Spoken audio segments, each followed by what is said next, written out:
I've signed an executive order to move North Carolina into phase 1 of easing restrictions. This order begins Friday, May the 8th at 5 p.m.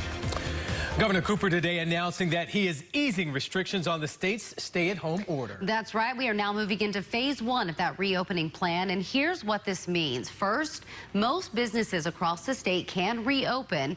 Retail businesses will be able to open, but at 50% capacity with frequent cleaning and always social distancing. Certain businesses like gyms, salons, bars, and movie theaters are still closed. And restaurants will continue to be takeout or delivery only. Also, the stay-at-home order is still in effect with gatherings limited to 10 or fewer people.